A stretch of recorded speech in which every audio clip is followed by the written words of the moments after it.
Hello, wonderful witchy folk. Apologies for the long gap in filming. I was completing my course deadline. I'm studying herbal medicine. I've got a while till I do the next part of the qualification, but it was pretty intense and I just needed to step back and focus on that for a while.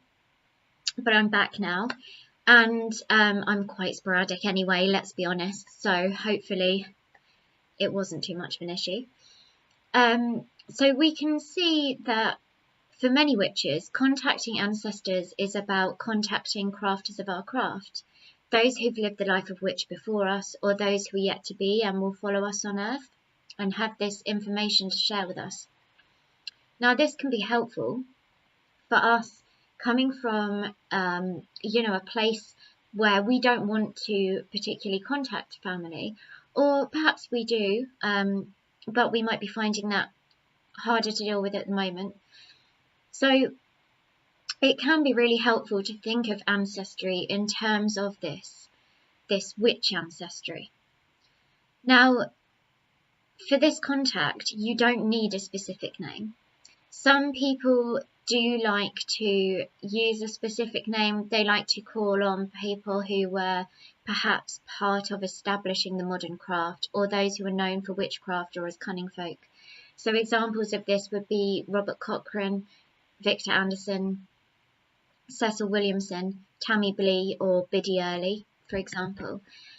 Contacting ancestors of the craft can aid you deeply in developing your own craft. And they can give you advice and aid and generally help your magic to be stronger and more protected. We may invite our ancestors of the craft into our rituals. One of the ideas behind the compass is that you are walking it along with all of those who have walked it before you and all of those who will walk it after you. In this way, it's really a connection between us and our ancestors. And even if it wasn't the compass itself that they were walking, they were walking the world tree, which the compass is set up to aid you to walk. So this advice and aid can be sought by others of lineage relating to life path work. I honour Emily Davison, the English suffragette who fought tirelessly on hunger strike and refused hard labour, not backing down from her fight even when a prison guard filled her cell with ice-cold water and nearly drowned her. She's not a member of the craft, but she's very important to me and my own life path. She had this witty cleverness about her, hiding herself in a cupboard at the House of Commons during a census, so she was registered as living there. She gave her life to the cause. She was fatally injured in a collision with the King's Horse in the Epsom Derby, and she died near where I live currently in Epsom Cottage Hospital on June the 8th, 1913. There has been debate previously whether this was purposefully giving her life, as she had talked about the suffragettes and women needing a martyr. But it is thought now, and I believe, that she was trying to pin suffrage colours on the horse. When they arrived, she couldn't enter the paddock, and so she had no choice, in her eyes, but to step out and try and pin them to the horse while they were racing. So these ancestors are ancestors of revolution and change, ancestors who guide us on our life paths, and they have so much to offer. Honouring ancestors like this, who have this knowledge and spirit to offer us on our life paths, is a wonderful path into ancestral worship for those who don't wish to follow the traditional grandfather-grandmother line. As I said in an earlier video, look at your calling. If it's motherhood, honour a mother who brought change or continued through hardship. If it's changing minds for the better through art, open to an artist who can teach you this. Think on those whose advice you'd like, who you feel might have something to give to you, to your magic, to your life experience. Open yourself to it and let them know you're open.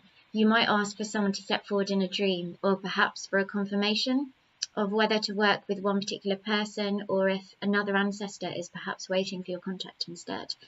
Tell them you want this contact, you feel you're ready, you truly want to communicate with them. An example for this asking for confirmation may be found throughout many witchcraft practices. Asking for a particular bird song or a gust of wind, that's quite common. One example, though this is for deity, but still within the realms of spirit, is found within Aradia, Gospel of the Witches, in an invocation to Diana. I believe it goes, "If this grace I gain from thee, give a sign, I pray to me, ere the third day shall pass away. Let me either hear or see a roaring wind, a rattling rain, or a hall a-clattering on the plain. Till one of these 3 signs you show, peace, Diana, thou shalt not know." And witchcraft is about that opening, that asking for and allowing communication and the noticing of the person who has been waiting for you to call. It's also about assessing and seeing who could influence the changes that you want to bring about in your magic best, and working to communicate with them if you feel that that is of importance. Some of you might find you know exactly who you would like to contact. For others, you might want to do more work on it. Once you have decided, gather your information, consider what you do know about any group of or individual ancestors, and consider what what they can aid you with. Work out kind of a plan almost of that. Start a record keeping system. This is so helpful and can help compile really useful information and patterns that can otherwise be missed. For example, you might find that they always contact you when you cook a certain food, or that they always turn up at a certain time of day, or perhaps it's related to moon phases, to bird songs, or the sighting of a bird. You might find that they tend to have a contact which wanes and increases regularly. You might find you get better contact at a certain time of day when you attempt it, or after a particular offering. It also gives you this place to record information about them. So in my eyes, this can help in knowing how to communicate, when to communicate, and also help them to know that they're remembered. Put together what you know. Include foods, drinks. If you don't know likes and dislikes, look at foods of the time period. Look at music and art of the time. Dances they might have enjoyed. The ways that they would have spent their leisure time. What was their work like? And you can chat to them too. Tell them how you would have found what they did, or what you personally think about it. If you know a birthday or a death day, you may wish to make this a special occasion, or perhaps choose another significant day for a group of ancestors. So Samhain is a traditional day to honour the dead in modern Western pagan religion, but I think it can be really helpful to have other days as well where you bring your focus to them. We just celebrated the birthday of Emily Davison. She gets a cake. My 3-year-old's involved. We invite her to the table, lay the place, give her the meal. She has a special meal. Give her the meal, give her the cake, and we all join in and we talk about what she did and what women's rights are like now, and how she could help, and what my son feels about it. And I tell him all about her life and how she gave her life as well.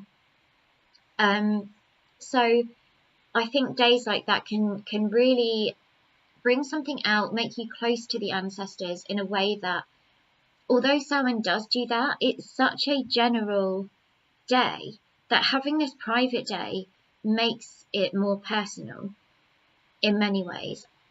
That is personal opinion though, you might not feel that. So also consider symbols that would have meaning to them. How did the beliefs of folklore of the time affect them?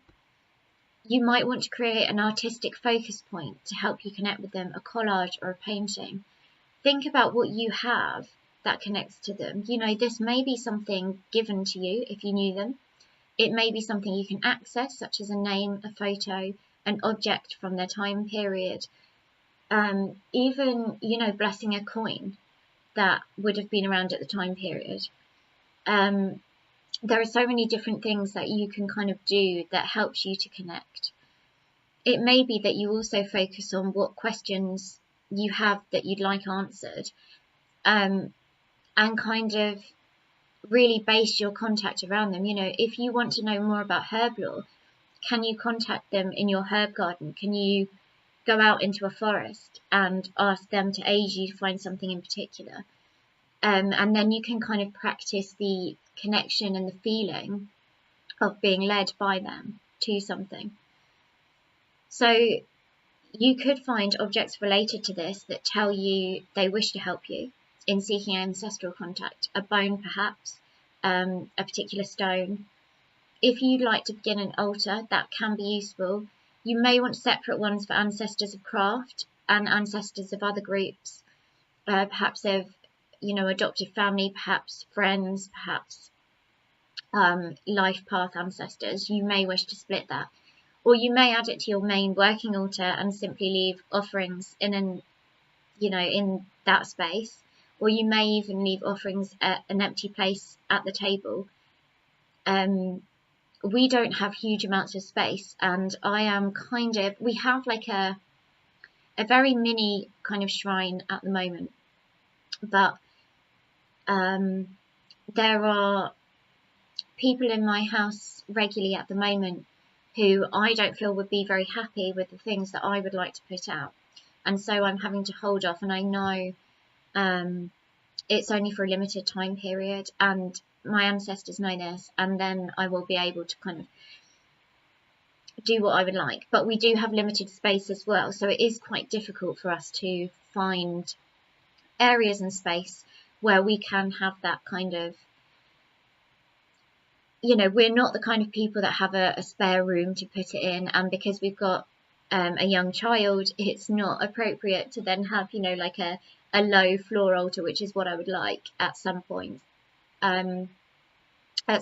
Actually, God, I'm going off on a tangent here, but at some point I would like to incorporate an altar that he can essentially play with a bit more and things, that's appropriate for his age. He is getting a bit older now, so we'll see. I mean, if there are any other young children, we'd have to take them into consideration as well.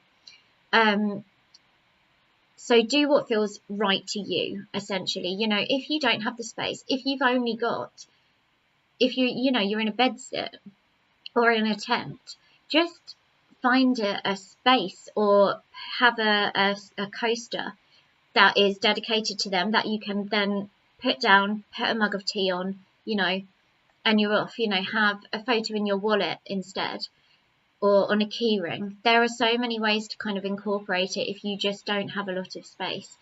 So think it through and don't feel negatively about that. You know, try and just be creative with what you've got and appreciate, in a way, the more fun things you can do. You don't have to be traditional. Set aside some time to, you know, listen and talk to them. I chat to them while I iron. It becomes a routine to do so, and it keeps that relationship going because I always have to iron. I don't drink tea with sugar or sweetener or milk, actually, and I can't often drink proper tea. I drink a lot of herbal teas, but normal tea makes me feel a bit unwell. I have quite a sensitive stomach in some ways. However, when my ancestors want an extra cuppa, or if I have a hectic morning and I'm late making their tea, then I get the strongest craving for sweet tea with milk. And I think it can really be those little things that we notice that can help build a great relationship. So I hope you have a lot of fun kind of deciding and compiling all the information. And I will see you really soon for some more videos, including the hair cord and a few other bits too. Mwah. Have a wonderful day, guys.